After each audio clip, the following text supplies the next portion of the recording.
Bien, segunda parte. ¿Y en qué había quedado específicamente? En decir que ese era el eje central de SOSIR. A ver, ¿qué es lo más importante? Que de cada uno de los puntos que fuimos trabajando en las diferentes clases, vos puedas identificar, bien, lenguaje escrito y lenguaje oral, estas características y estas características. ¿Qué diferencia hay entre lenguaje, lengua y habla? ¿Qué tipos de lenguajes pueden aparecer o con los cuales nos podemos manifestar? ¿Qué pasa con la lengua? ¿Cómo la define Saussure? Que en este caso como un sistema, ahí habíamos quedado, como un sistema de signos que se relacionan entre sí, en el que cada palabra cumple una función, que puede ser privativa o no privativa, que esa palabra es un símbolo, porque es un signo lingüístico, que es convencional porque todos estamos de acuerdo, porque es arbitrario porque no se modifica, es inmutable porque no cambia de forma, es lineal porque se escribe en una línea recta, que son las características principales, y tiene un valor simbólico y un valor material. Eso es Saussure. Después, ¿qué dice Bárbara Cassin? Bárbara Cassin se va a referir a la lengua ya no como solo un sistema de signos, sino como un todo que tiene que ver con lo social, con lo cultural, con quién se la apropia, con quién la aprende y con quién la trae como lengua materna o lengua adquirida. Ahora vamos a pasar a Jacobson. De Jacobson vamos a ver que para él la lengua no tiene una cuestión que simplemente es como hacía Saussure, analizar su estructura y sus funciones. Para Jacobson es más que funciones, es comunicación. Y va a decir que la lengua tiene funciones, que es lo que vamos a ver. Y después... ¿Y las que habíamos anotado? Exacto, las que yo ya les había anticipado que habíamos anotado, esas funciones. Que tengo un gráfico simple, no es para, porque Saussure no escribe libros, ha dado un curso, y ese es el libro que existe, y Jacobson escribe un artículo que se llama La poética del lenguaje, y dentro de este artículo están las funciones del lenguaje, y habla de cuál es la función del lenguaje poético. Pero es un artículo lo de Jacobson, así que tampoco va a ser más complejo. Y después nos vamos a pasar a Peirce, que Peirce va a retomar a Saussure, pero va a ir un poco más allá en cuanto a los signos lingüísticos, porque le va a poner un poder a esos signos lingüísticos. De cada uno, ir viendo, bueno, ¿qué dice este de la lengua? ¿Qué dice este de la lengua? ¿Qué dice este de la lengua? Ese es el recorrido que vos tenés que focalizar para introducción a los estudios del lenguaje. Bien, en la clase, entonces la triangulación ya está la vamos a tildar acá como revisar comentario realizada en la clase, porque esa era la triangulación. Ahora, ¿por qué una lengua puede dibujar el mundo según la expresión del autor en la página 16? Vamos a ver lo que dice. ¿Vos estás viendo la página de 16? Sí, profe. Listo. Sigue. Es por eso que la o las lenguas maternas son también las lenguas en las que soñamos y en las cuales podemos leer y quizás hacer poemas. Y cuando soñamos en una lengua extranjera, me ha ocurrido, dice la autora, es para hacerle honor, para pertenecerle un poco o pertenecer a alguien que la habla. También la poesía involucra sin cesar los sonidos y los hace jugar. Una de las características del lenguaje poético es trabajar con la imagen, justamente con la descripción y las figuras retóricas. Por eso dice que la poesía juega con los sonidos, lo que se llama rima, las cacofonías, las aliteraciones, Claro. las rimas. En los manuales para estudiar lenguas casi nunca hay poemas, nunca. Vos estuviste inglés en el secundario. Sí, sí, sí. No sé si fuiste inglés de academia. No. Ah, bueno, entonces, focalizada en el inglés del secundario, ¿trabajaban con libros? Porque casi todas las profes de inglés trabajan con un libro de inglés. Sí, Bueno, el un libro de libro. inglés se focalizaba en gramáticas y lecturas de tu libro, en lecturas de, por ejemplo, Juan, hoy fue a esquiar, ta, ta, ta, ta. Entonces, no sé, una aventura, un diálogo y gramática, o se focalizaba en literatura en inglés.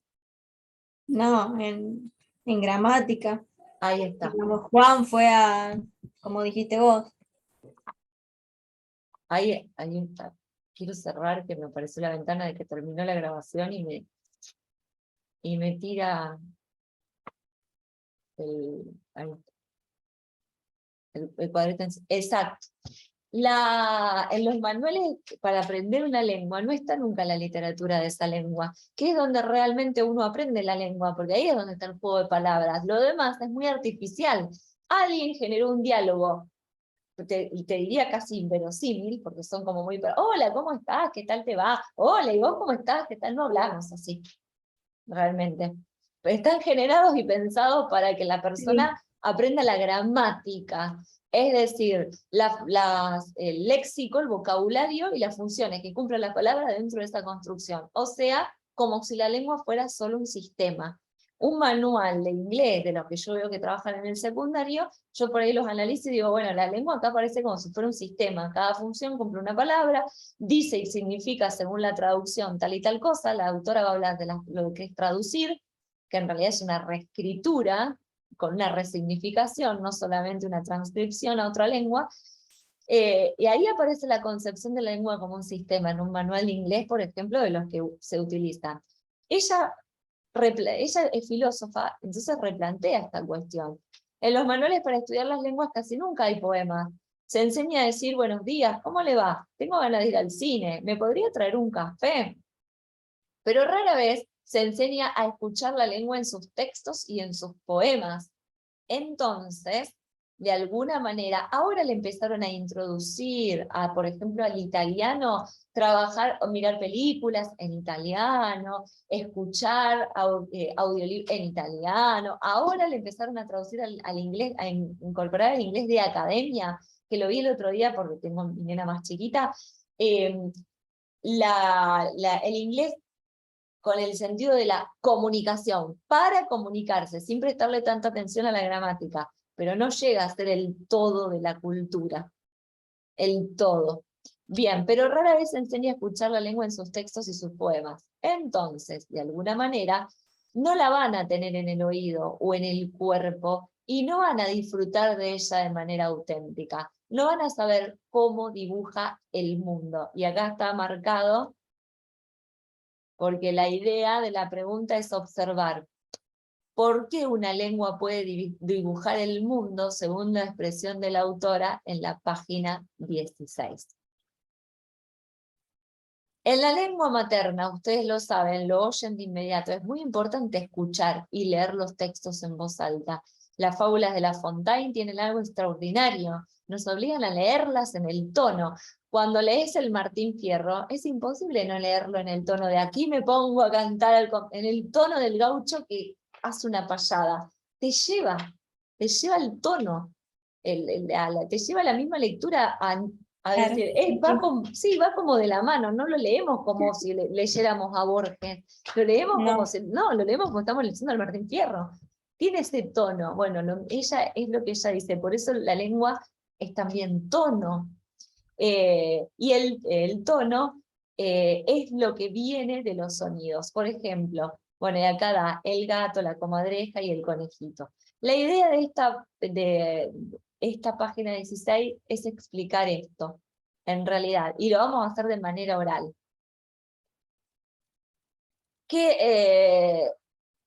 ¿Por qué una lengua puede dibujar el mundo según tu propia apreciación? Porque en realidad, ¿qué dibuja? Según tu apreciación, decí lo que te parezca. vamos de nuevo. ¿Por qué una lengua puede dibujar el mundo?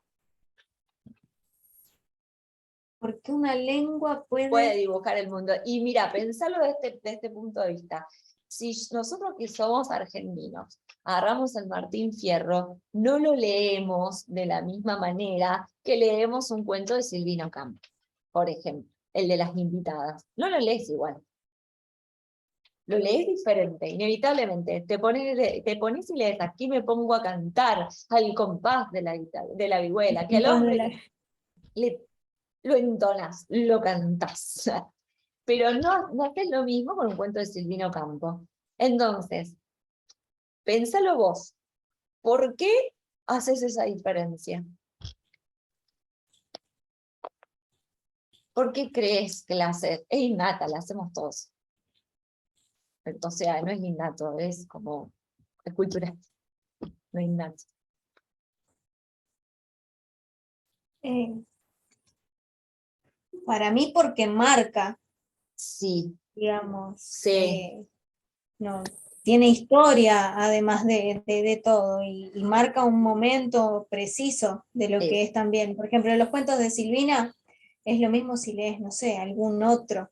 Es como es eso, es una línea. exactamente, exacto. Dijiste la palabra, enmarca, perfecto, un momento enmarca. No son los mismos momentos históricos, no es el Claro, mismo género discursivo, porque uno es poema narrativo y el otro es narrativa cuento. No no es el mismo género discursivo, son dos puntos discursivos totalmente diferentes. Entonces, para poder en realidad, nosotros tenemos que incorporar esa lengua materna en un todo, que es la lengua, el momento, la cultura, el género discursivo, la actividad humana que estamos realizando. Entonces, cuando uno aprende la gramática solamente de la lengua, como nos suele pasar en el inglés, que pasamos por el secundario, no vemos cómo esa lengua en sus actividades humanas y en sus géneros discursivos construyen el marco. Vos dijiste una palabra re importante, enmarca. El marco. Vos lees a Silvina Ocampo porque la enmarcás en un mundo que tiene que ver con un momento histórico, con una forma de hacer literatura, pero lees al Martín Fierro y lo enmarcás en otro momento y en otra forma de literatura. Eso es pintar el mundo. Una lengua puede pintar el mundo porque puede dar razón de un momento, de una historia, de una forma de leer, de una forma de escuchar, de una forma de crear, de una forma de pensar. Esto es. Y muchas veces cuando aprendemos una lengua extranjera y no su cultura y su uso concreto, nos perdemos de estos detalles. claro. Eso te iba a Ahora, decir, como aprenderla solita es a lo gramático. exacto, ahora vamos a ver cuando ella habla de los homónimos. Viste que hay un TikToker que dice que es el mismo que se da una clase a sí mismo de qué significan las ciertas expresiones propias por ejemplo, de los cordobeses y habla de los argentinos. Y te dice, y va pasando, bueno, esto significa esto, no, pero pará, gato, no es un animal, no, sí, es un animal, pero si te dicen, che, gato, te están diciendo, bueno, ahí Claro, está cómo la palabra va pintando sí. construcciones que no tienen que ver con esa triangulación. Claro, sí, Porque si no el extranjero ve la triangulación y decís, bueno, a ver, gato es el animal de cuatro patas que hace miau, y vos decís, no, pero me estoy... claro. Por eso, básicamente, sobre todo en nosotros, en nuestro idioma, por eso siempre dicen que es más difícil que los que hablan inglés aprendan el español. Sí, primero porque tenemos mucha mayor conjugaciones, tiempos verbales. Después porque tenemos mucha mayor connotaciones en las Sí, palabras. Las claro. palabras, Una palabra te puede servir. exacto. La cantidad de connotaciones y de giros que tenemos son muchísimos mayores y aparte estos cruces culturales que tenemos, 23 provincias en 3.000 kilómetros de diferencia hacen una cantidad de dialectos que, por ejemplo, en Tucumán, la manera que yo curso con una tucumana y me dijo una frase y yo le dije, le mandé un audio y le dije, ay, no me mataste. Me dijo algo como, sí, clava en el ángulo, una cosa así, gol al vértice, una cosa así. Le digo, ¿qué? O sea, ustedes cuando dicen eso, ¿qué quieren decir? Les lo tuve que preguntar. Claro, Le digo, claro, también es que según a la parte del país que vayas, también hablan diferente. sí, le tuve que preguntar qué me... No, me dice, nosotros los tucumanos decimos así cuando queremos decir esto. Ah, le digo, me encantó. Y después me dice, me pone, bueno, podrían seleccionar, me dice el material, porque nos habían pasado un material bastante reiterativo, y yo abajo le pongo posta, y le mando, pero se me dice a propósito porque ella me puso lo del ángulo, y le pongo posta. Y me manda, ¿posta qué? Claro, nosotros acá los chicos te dicen posta que es verdad, posta. Y posta para un extranjero es otra cosa. Claro, claro. Total. Así.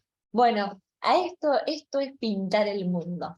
Es cargarlo de un significado que tiene que ver con una vida de la lengua. Bueno, y la otra pregunta es, esta le vamos a poner resuelta. Vamos bien, ¿no? Sí, profe, bárbaro. ¿Cómo explicarías el todo que hace una lengua? ¿Qué es una lengua según esta expresión? Y lo he leído en este punto del artículo. Bueno, es un poco lo que estábamos diciendo. Acá vamos a ir a esta parte. Lo escuchan, gatazo, orondo, bueno, lleno de la O y de la E, sigo en el ejemplo. Pueden navegar ahí adentro como en un todo, y para conocer una lengua es necesario sentirla como un todo. Entonces, te dejo sintetizar a vos esta expresión. ¿Qué sería el todo?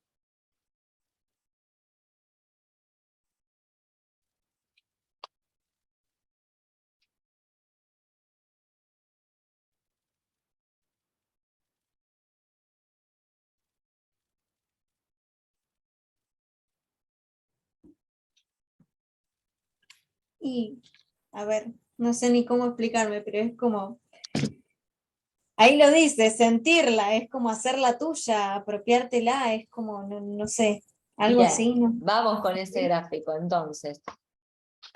Saussure dice que la lengua es un sistema. Cassin, con 2 veces, Bárbara Cassin dice que la lengua es un todo. Y le Un vamos a todo. poner, exacto, y le vamos a poner entre paréntesis. Es palabras, por supuesto, porque lo triangulamos antes. Palabra, sonido, es Sí. imagen. Pero ella dice que también los libros de gramática deberían tener ¿qué? Los libros para enseñar una lengua deberían tener no solo la gramática, sino...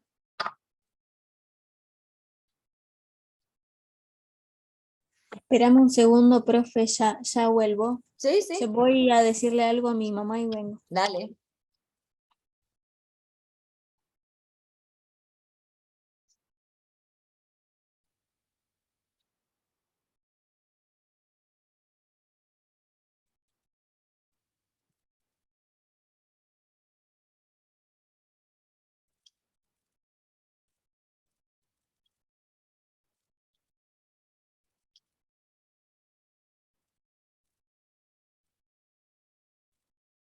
Ahí volví.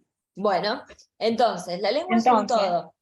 Palabras, palabras, sonido, imagen. sí. ¿Qué más? Todo en el sentido de todo. Todo. ¿Qué crees que entra en este todo? Palabras, sonidos, imagen. eh, no sé, me da de pensar desde escritura hasta expresiones, eh, expresión en el sentido del habla mismo. Ujú. eh, claro, encima de todo. Es tan amplio. Bueno, su literatura, que es lo que decíamos antes, que no se enseña nunca, gramaticalmente se enseña gramática y no literatura. Claro, Entonces una lengua es eso, palabras, gramática, sonido, imagen, literatura, expresiones, literatura, cultura, claro. porque por eso puede pintar un mundo, la Ujú, cultura, sociedad, es un sí, tiempo, es un marco, que es la palabra que usaste vos, un claro. tiempo, algo que lo enmarca, es Mm, multiplicidad de sentidos. Y le ponemos puntos suspensivos porque es porque inabarcable, es un todo. exacto, porque el todo es muy amplio y sumamente inabarcable.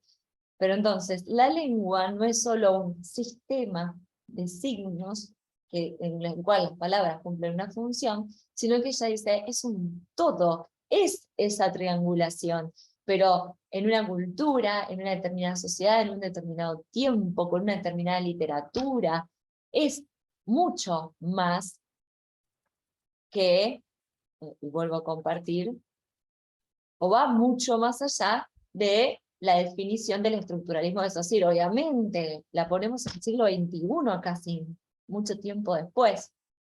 Pero no es solo sonido, forma y sentido, sino que es Claro. mucho más que eso. Bien. Ahora espérame que le contesto a mi hijo que fue a llevar a mi hija.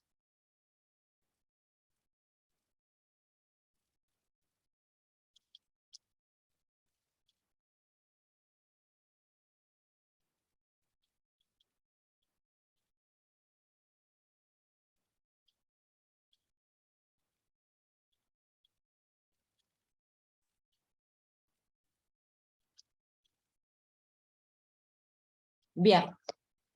Y la pregunta última, entonces, el todo ya lo hemos resuelto, nuevo comentario resuelto. ¿Puede hablarse una lengua que no se aprende? Siempre se aprende la lengua materna, debe aprenderse. Ella dice al respecto, en cada lengua existen grandes poemas que la fabrican y son fabricados por ella. Los de Homero, la Ilíada y la Odisea, fundaron la lengua griega. Si yo les digo 2 frases de esos poemas, ustedes no van a comprenderlas, pero quizás van a escucharlas. La escena representa a una diosa, Tetis, y su hijo Aquiles. Él llora la muerte de su amigo Patroclo. Ella sabe que su hijo va a morir y también llora. Cada uno de ellos llora con un ruido particular. Él es un gran guerrero cuya palabra suspira, pesada, con sílabas largas desde el fondo de su pecho. Y acá está en el idioma original. Cuando ella llora, todo es agudo de tristeza, como si chillara. Escuchen, y acá ella lo dice, acá lo que hay que escuchar es la fonética que lamentablemente yo no la sé reproducir. Claro. Lo que es de uno en la lengua materna, y tal vez lo más difícil de denominar en otra lengua, es el cuerpo de la lengua. A ese todo, casi dice que la lengua tiene un cuerpo, que la lengua suena de una determinada manera. Así, hay una o unas lenguas más maternas que otras, las que podemos entender inmediatamente y con las que hacemos cuerpo. Pero, por suerte, si una lengua no pertenece, es también porque se aprende. Entonces, ¿puede hablarse una lengua que no se aprende? Y no. No, coincidimos. ¿Puede escucharse? Sí, puede escucharse. Claro, escuchar sí, la puedes escuchar, pero ya hablar o Exacto. comprender, diría yo también, porque a veces también hasta es difícil comprenderla. Y ahí está una de las palabras importantes. ¿Puede hablarse si no se aprende? No, porque no podemos pintar el mundo con una lengua que no hemos incorporado, que no es nuestra, que no nos pertenece, como dice Derrida. Si escucharse, siempre debe aprenderse una lengua para poder ser parte de esa lengua. Es reiterativo, pero para poder ser parte de una lengua, sí o sí, tenemos que aprenderla. Claro. La materna se aprende. Mm, sí o no, o es Sí, innata, sí, se se aprende. aprende, se aprende. La materna se aprende. Porque si nosotros volvemos a los niños salvajes sin conexión, nos la han Claro, aprendido. eso te iba a decir. Viste que por ahí también hay películas, e incluso hay casos así, de que No, no no, fueron sí. puestos en contacto, o ponerle, no sé, criado por lobos, y aprenden lo que hacen los lobos. Claro, el sonido del mamífero. Eso es lo que aprenden. Y sus Claro, capacidades innatas de supervivencia. Pero la lengua materna se aprende, por eso la lengua nos pertenece y nosotros le pertenecemos. Es imposible que podamos hablar una lengua, podamos pintar el mundo con esa lengua si no la aprendemos. Necesariamente debemos aprenderla. Pero fiel a la filosofía, Cassin lo plantea dejando muchos espacios abiertos para la reflexión. Y en el punto 4 dice ni más ni menos, varias lenguas, varios mundos. Es muy cortito el punto número 4. Antes de pasar a Jacobson, hacemos el punto número 4. Varias lenguas, varios mundos, porque van muy de la mano. Si estamos diciendo que la lengua permite pintar el mundo, Entonces, más lenguas sabes, más mundos puedes representar. Dice, ¿lo ves en pantalla? Porque yo por ahí estoy abriendo y cerrando, y sin percatarme. Está lo de Sí. Bárbara, ¿no es cierto? Sí, perfecto. Sí, Sí, porque yo voy abriendo la clase para releer la pregunta, pero no, para no compartir, cerrar y tantas veces. ¿Qué significa de manera precisa saber varias lenguas? Tal vez tener varias puertas para el arco. Varias lenguas son varios mundos, varias maneras de abrirse al mundo. Es decir, cuando dicen que una persona es culta porque habla muchas lenguas, tienen razón. Tal cual, porque tiene la capacidad de representar el mundo de muchas maneras. Eso es una forma de cultura. Esa es la profundidad de la frase. No están primero las cosas y después las palabras. Es complicado saber en qué sentido se impone esta relación, un poco como el huevo y la gallina. ¿La cosa y el nombre o el nombre y después la cosa? Es una pelea fuerte entre filósofos. ¿Tenemos primero una cosa y luego una palabra? ¿O primero una palabra y luego una cosa? ¿O bien las dos al mismo tiempo? Yo, ¿por cuál optarías vos? Yo opino que las dos al mismo tiempo. Bien, yo Porque opino. Sí. Porque Dale. no sé, es como que, o la cosa y después la palabra, no sé. Es como que yo pensaba ponerle de chiquitos. Yo ahora que cuido al bebé que le estoy enseñando así, que le leo o le muestro. Primero le enseño el objeto y después le digo como la palabra para que lo asocie. Pero el No sé, objeto se lo enseñás y 2 días después le decís la palabra, o le enseñás el objeto con la palabra. el objeto con la palabra, entonces sí, al mismo tiempo. Es al mismo tiempo. Para mí, tu primera reacción innata para mí es la que coincide conmigo. La cosa, si no hay manera de nombrarlo, la cosa no existe, porque no la podemos representar. No, la palabra representa siempre algo, sí, o sea, si invento una palabra es para representar algo, está asociada a algo, por más que sea una emoción y no una cosa concreta. Por lo tanto, las dos cosas son al mismo tiempo. La emoción va de la palabra va con la emoción, no puedo representar si no lo nombro, y no puedo nombrar lo que no existe. Si cerramos los ojos y pensamos en algo que no existe, tenemos que pensar en blanco la palabra. Yo opino que van las dos juntas. Y el ejemplo del nene que estás cuidando es genial. La cosa y la palabra juntas. Si no, no la puede asociar. Claro, sí, tal cual. Es O sea, probable. lo dije, me desdije y después con el ejemplo me di cuenta que la primera era la acertada. Sí, lo dijiste re bien, que fue innato. Lo dijiste como un sentido común, dijiste las dos cosas al mismo tiempo. Después te retractaste. Estuvo bien tu sentido común. Es probable que las dos. Los filósofos son muy prudentes y hoy en día optarían en general por las dos, pero las dos al mismo tiempo. Pero en la filosofía más clásica, tradicionalmente, se suele imaginar que primero existe una cosa y que luego nos ponemos a nombrarla. En consecuencia, importa bastante poco la manera en que se nombran, acá me perdí, en que se nombran las diferentes lenguas. La identidad de la cosa a la que se refieren las palabras basta para asegurar la buena comunicación. Hoy nosotros decimos que, bueno, las dos van de la mano. La cosa no tiene existencia hasta tanto alguien no lo nombre.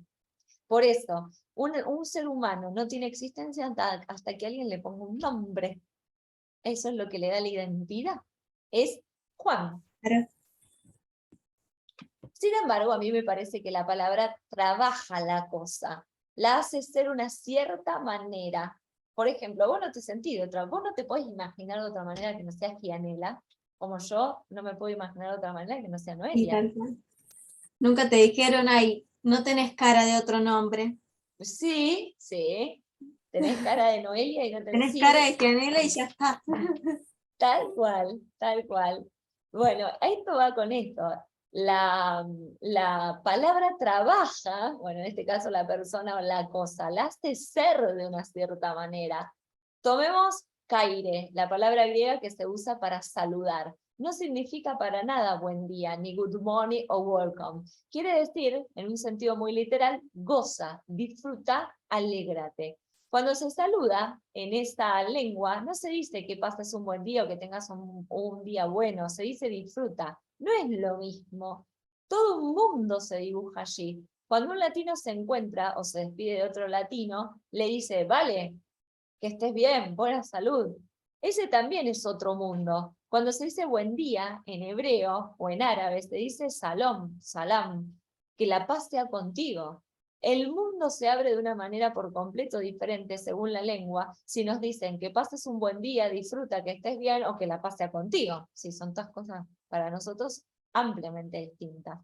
Esto es lo que me interesa tanto en la diferencia entre las lenguas, cómo cada una dibuja cada vez algo así como un mundo, una visión del mundo, y cómo esos mundos entran en contacto. Quiero tomar otro ejemplo muy concreto. La palabra table, mesa en francés, viene del latín tabula, tabla. La mesita del banquero. El banquero armaba una pequeña tábula sobre la que se trataban entonces los asuntos de dinero. Y la educación toma esta palabra, no sé si lo viste ya en pedagogía, porque en el inicio de la educación se consideraba al alumno, el alumno es una palabra que significa sin luz, como una tábula rasa, es decir, una tabla que no sabía, que estaba rasa, no tenía ningún relieve. ¿Por qué? Porque había que dibujarla, había que escribir en el alumno. ¿Qué quería decir? Había que enseñarle porque no sabía nada. Tabla rasa. Tabula rasa. Así se significaba alumno en el inicio del vínculo pedagógico. Entonces, ¿qué decías? Un alumno es una tabula rasa. Yo soy el docente, que vengo el profesor, que vienen a escribir en esta tabla, a inscribir conocimientos. O fíjate la cantidad de sentidos que tiene la palabra tábula, que es la mesita del banquero. El banquero armaba la pequeña tábula sobre la que se trataban entonces los asuntos de dinero, en particular los préstamos y los cambios de moneda. Los griegos, por su parte, decían trapeza, que tiene 4 patas. Esta era una mesa griega, tenía 4 patas, no era una mesita. Cuando ustedes dicen tablet en español, dicen mesa. Mesa designa la meseta también en geografía. La meseta de Castilla o la de los Andes. No se dice exactamente lo mismo cuando se piensa en una mesita de cambista o en un mueble de 4 patas o en la meseta de Castilla. Todos esos halos de sentido alrededor de las palabras constituyen las lenguas y sus diferencias. Hablar varias lenguas equivale entonces a tener varios mundos al alcance, que se pueden poner en comparación unos con otros. En el siglo XIX, los románticos alemanes propusieron una bella comparación inventando y reinventando la lingüística, es decir, el arte de tratar con las lenguas. Decían que una lengua es como una red que se arroja al mundo, y de acuerdo con las mallas de la red, con el lugar donde se arroja, la manera de arrojarla y de levantarla, recoge diferentes peces. Una lengua es lo que trae ciertos peces, un cierto tipo de mundo. Es muy linda la metáfora que utiliza para hablar del tipo de lenguas. Yo comparto la clase para que tratemos de reflexionar juntas qué significa saber varias lenguas. Entonces, tal vez tener varias cuerdas para el arco. Varias lenguas son varios mundos, varias maneras de abrirse al mundo. A ver, algo más que se le pueda agregar a esta explicación de qué significa esta frase, que está sacada del ensayo. ¿Qué significa de manera precisa saber varias lenguas? Tal vez tener varias cuerdas para el arco. Varias lenguas son varios mundos, varias maneras de abrirse al mundo. ¿Qué le agregarías a esto como explicación?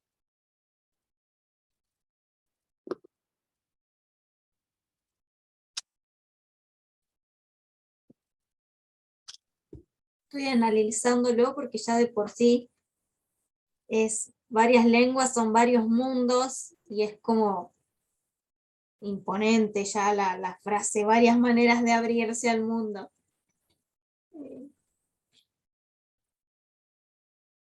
Vos pensalo tranquilo.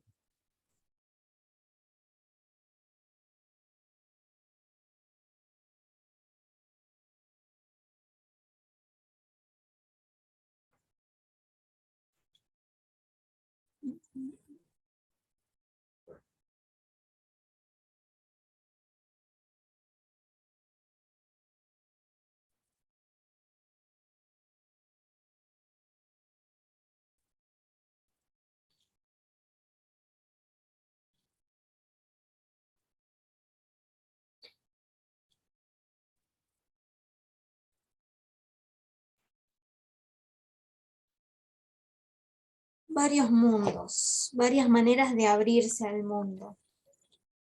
Es también tener la posibilidad de justamente conocer lo que son esos mundos. Bien, esa es una muy buena palabra, conocer. Interiorizarse, porque uno cuando sabe la lengua conoce, o sea, creo que es todo la lengua. Exacto, volvemos al todo. De todo. Exacto, conocer, interiorizarse. Aprender. Sí. Porque aparte de conociendo la lengua, sí, realmente te llega a poder comunicarte, poder aprender desde una receta de cocina hasta de literatura, todo. Bien. Entonces, ¿qué significa de manera precisa saber varias lenguas? Conocer, interiorizarse, aprender, llegar al todo, comunicarse. Muy bien, todas esas palabras tienen que ver con esto. Tener varias cuerdas para el arco, varias lenguas, son varios mundos. Esto que hace la autora es utilizar una metáfora para hablar. Claro. Entonces, lo que está haciendo es utilizar un lenguaje metafórico para referirse a ese todo que vos volviste a decir. Yo te escuchaba y decía, y todo, claro, todo. Es volver a él todo. Después, ¿qué debemos compartir, según tu lectura, para tener una buena comunicación? Esto no está en el texto, es personal. ¿Qué debemos compartir entonces para tener una buena comunicación?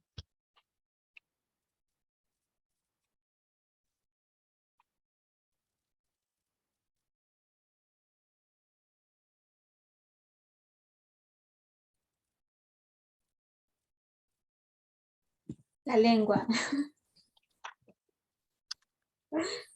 La lengua, Lo principal. que vendría a ser un... Claro, porque por ejemplo, yo te digo, la frase que me dijo la tucumana, y yo le tuve que preguntar qué significaba, entonces tenemos que compartir la lengua, y no solo la lengua, para que yo la pueda entender, porque para tener una buena comunicación tenemos que compartir. No sé si voy a decir una pavada, pero lugar, espacio, procedencia, algo de eso, o no, nada que ver. Todo eso. Todo eso, tenemos que compartir el mundo que esa lengua está representando, es decir, el todo. Para que nosotros no podamos... Se va a cortar. Se va a cortar. Ahí está, escribo todo. Para que nosotros nos podamos justamente comunicar, tenemos que compartir los códigos, la cultura, el espacio, el momento, Claro. el todo. El todo, es una reflexión reiterativa. Bueno, la cierro y volvemos a conectarnos. Dale, profe.